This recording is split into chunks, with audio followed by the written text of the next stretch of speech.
Welcome to rural India. We at the Antara Foundation work at the grassroots of public health delivery. Our work takes us to a side of India we never imagined existed.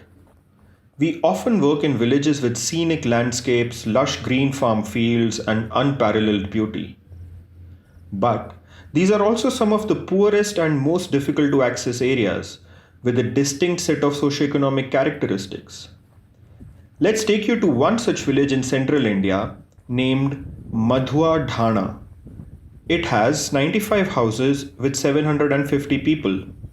It is accessible only by foot or by a two-wheeler.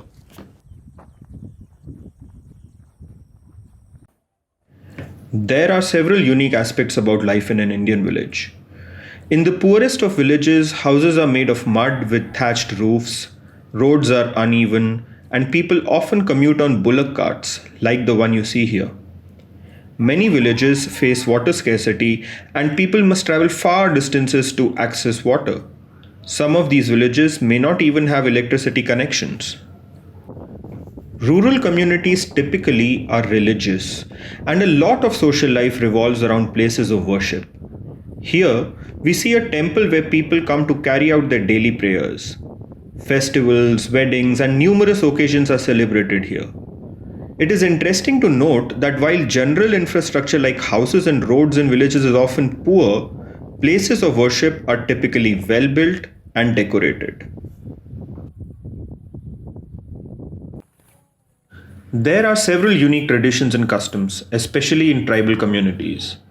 Here we see a small tribal place of worship in the middle of a farm.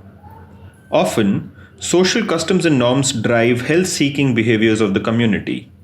This could include, for example, what activities a pregnant woman must or must not do, the way babies have to be delivered, or how infants have to be taken care of. Understanding traditions is key to working on creating health and nutrition demand in communities. Farming is the main occupation in rural India. Villagers either work on daily wages on farms of richer individuals or cultivate crops on their own land. In poor areas, most farmers have small or marginal land holdings. Farms are often right beside their homes. Here we see the monsoon crops, cotton and corn, ready for harvest. Houses in villages are simple with the most basic of amenities. The house seen here has three small rooms with a courtyard connected to the farm. There is an open breakwater tank and a recently built toilet outside. Ensuring utilization of toilets remains a challenge. Walls and floors of the inside are plastered with mud. A kitchen consists of traditional mud stoves on the ground where food is cooked using firewood and cow dung cakes. Such stoves have been long known to emit unsafe gases affecting the women who cook. With basic cots to sleep in and minimal furniture, the houses are furnished with mostly the bare essentials of life.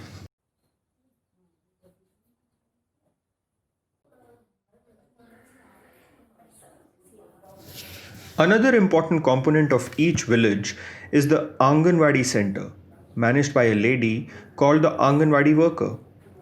Akin to running a creche, the Anganwadi worker takes care of the nutrition of young children and pregnant and lactating women in the village. The Anganwadi Center is the fulcrum of the Antara Foundation's work in these villages. It is here that health and nutrition frontline workers of the government meet monthly and ensure that critical health services such as antenatal checkups and vaccinations are delivered to everyone in the community. In this village, the school premise, which consists of one classroom, doubles up as an Anganwadi center. Frontline health workers must constantly deal with numerous factors that contribute to the poor state of health in such villages. Let's hear from them. This place is extremely contaminated because of the surrounding stagnant water. For example, the water in this well here cannot be used for drinking or any other purpose. There are a lot of mosquitoes in this village and it is quite unhygienic. During the monsoons, the water comes right beside many of the houses in the village. Some families have relocated about 2 kilometers uphill from here. Around 30 to 35 families still live in this area. Despite these conditions, we go house to house to these families and provide full healthcare services to them. We individually go and mobilize pregnant women and children for antenatal checkups and immunizations from each area, including far off houses in farm fields. Despite such hard circumstances, groups of communities led by tireless frontline health workers can together make a difference. We are hopeful of change.